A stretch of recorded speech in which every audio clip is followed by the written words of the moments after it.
எல்லாருக்கும் வணக்கம் friends. So இன்னைக்கு வந்து பார்த்தீங்கன்னா ஜிஎஸ்டி ஆஃபீஸ்லேருந்து பார்த்தீங்கன்னா வேகன்சி அனௌன்ஸ்மெண்ட் பண்ணியிருக்காங்க. 10th 12th டிகிரி எதுவாக இருந்தாலும் நீங்கள் வந்து தாராளமாக வந்து அப்ளை பண்ணலாம். ஸோ ஃபுல் டீட்டெயில்ஸ் வந்து இந்த வீடியோக்குள்ளே பார்த்துடலாம். ஸோ வாங்க வீடியோக்குள்ளே போகலாம்.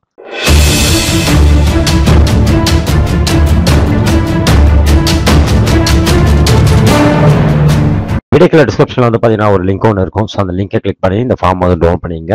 ஸோ ஜிஎஸ்டி ஆஃபீஸில் வந்து பார்த்தீங்கன்னா உங்களுக்கு வந்து வேகன்சி வந்து அனௌன்ஸ்மெண்ட் பண்ணியிருக்காங்க. 10th 12th டிகிரி எதுவாக இருந்தாலும் நீங்கள் வந்து தாராளமாக வந்து அப்ளை பண்ணலாம். ஓகேவா? ஸோ இதில் வந்து பார்த்தீங்கன்னா ஃபர்ஸ்ட் வந்து நீங்கள் வந்து உங்களோட ஃபோட்டோ ஒட்டிட்டு அதில் வந்து அட்டஸ்ட் வந்து சைன் போட்டுடணும். ஓகேவா? ஸோ அதுக்கடுத்து வந்து பார்த்தீங்கன்னா உங்களோட நேம் வந்து எழுதிடணும். ஸோ அதுக்கடுத்து வந்து பார்த்தீங்கன்னா உங்கள் ஃபாதர் நேம். ஸோ எல்லாமே வந்து கேபிட்டல் லெட்டரில் மட்டும் தான் எழுதணும். ஓகே.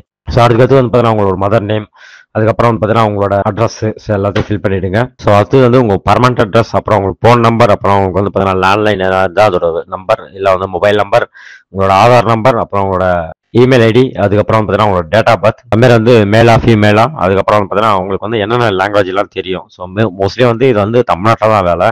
அதனால் தமிழ் தெரிஞ்சாலே போதும். ஓகேவா? ஸோ அதுக்கடுத்து வந்து நேஷனாலிட்டி என்ன, ஸோ அதுக்கப்புறம் வந்து எஜுகேஷன் குவாலிஃபிகேஷன் நீங்கள் என்னென்ன படிச்சிருக்கீங்க. So 10th 12th degree diploma என்னென்ன படிச்சிருக்கீங்களோ ஸோ அது எல்லாமே வந்து என்ட்ரி பண்ணுங்க. அதுக்கப்புறம் வந்து பார்த்தீங்கன்னா உங்களுக்கு வந்து எக்ஸ்பீரியன்ஸ் என்ன இருந்தால் அதோட டீடைல்ஸ் வந்து இங்கே என்ட்ரி பண்ணிடுங்க. ஸோ அதுக்கப்புறம் வந்து நீங்கள் வந்து ஓபிசியா இல்லை வந்து ஜென்ரல் கேட்டகரியா அதை வந்து டிக் பண்ணிடுங்க. ஸோ எக்ஸ் ஆர்மியான்னு சொல்லிட்டு கேட்டிருக்காங்க. ஸோ அது வந்து உங்களுக்கு இருந்தால் நீங்கள் வந்து டிக் போடுங்க, இல்லைனா நோன் கொடுத்துருங்க. அதுக்கப்புறம் வந்து பார்த்தீங்கன்னா உங்களோட பிளேஸ், உங்களோட டேட், அப்புறம் வந்து உங்களோட சைன், அப்புறம் வந்து பார்த்தீங்கன்னா உங்களோட கையெழுத்து இங்கே வந்து வைக்கணும். ஸோ இதெல்லாமே வச்சுட்டு நீங்கள் வந்து எங்கே அனுப்பணும்னு பார்த்தீங்கன்னா இங்கே வந்து கொடுத்துருக்காங்க பாருங்க. ஸோ இந்த அட்ரஸ்க்கு நீங்கள் வந்து அனுப்பணும். Commissioner of GST CTT street race course. So இந்த அட்ரஸ்க்கு நீங்கள் வந்து சென்ட் பண்ணணும். இது எல்லாமே ஃபில் பண்ணி போஸ்டிங்கை பொறுத்தவரைக்கும் பார்த்தீங்கன்னா மொத்தம் வந்து 3 போஸ்டிங் இருக்கு. ஸோ இதில் வந்து பார்த்தீங்கன்னா ஜென்ரல், அப்புறம் வந்து பார்த்தீங்கன்னா ஓபிசி 2 தனித்தனியாக பிரிச்சிருக்காங்க. ஸோ அதுக்கடுத்து வந்து பார்த்தீங்கன்னாக்கா உங்களுக்கு வந்து குரூப் சி டைப் வந்து வேகன்சி இது. ஸோ அதனால வந்து பார்த்தீங்கன்னா லெவல் 1 பேல வந்து பார்த்தீங்கன்னா உங்களுக்கு வந்து பேமெண்ட் வந்து கொடுக்குறாங்க. ஸோ 18,000லேருந்து அப் டு வந்து பார்த்தீங்கன்னா 56,900 வரைக்கும் உங்களுக்கு வந்து பேமெண்ட் கிடைக்கும்னு சொல்லியிருக்காங்க. ஸோ ஏஜை பொறுத்தவரைக்கும் பார்த்தீங்கன்னா 18லேருந்து 25 ஏஜுக்குள்ளே இருக்கும்னு சொல்லிட்டு சொல்லியிருக்காங்க. ஸோ ஓபிசிக்கு வந்து பார்த்தீங்கன்னா ஏஜ் ரிலாக்சேஷன் கொடுத்துருக்காங்க 3 இயர்ஸும். ஸோ அதுமாதிரி வந்து எக்ஸ்ஆர்மிக்கு வந்து 3 வருஷம் வந்து ஏஜ் ரிலாக்சேஷன் கொடுத்துருக்காங்க. ஸோ இப்போ வந்து பார்த்தீங்கன்னா நீங்கள் வந்து இந்தியனான்னு சொல்லிட்டு கேட்டிருக்காங்க. ஸோ இந்தியனா இருந்தால் மட்டும் தான் நீங்கள் வந்து அப்ளை பண்ண முடியும் இந்த ஜாபுக்கு.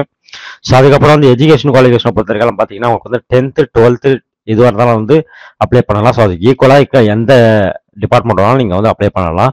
ஸோ அதுக்கப்புறம் வந்து அப்ளிகேஷன் ஃபீஸ் எதனா இருக்கான்னு பார்த்தீங்கன்னா எதுவுமே கிடையாது. ஓகேங்களா? ஸோ ஃப்ரீ தான். ஸோ லாஸ்ட் ஏஜ் வந்து பார்த்தீங்கன்னா உங்களுக்கு வந்து 17/3/2025 நீங்கள் வந்து அப்ளைமெண்ட் பண்ணணும்.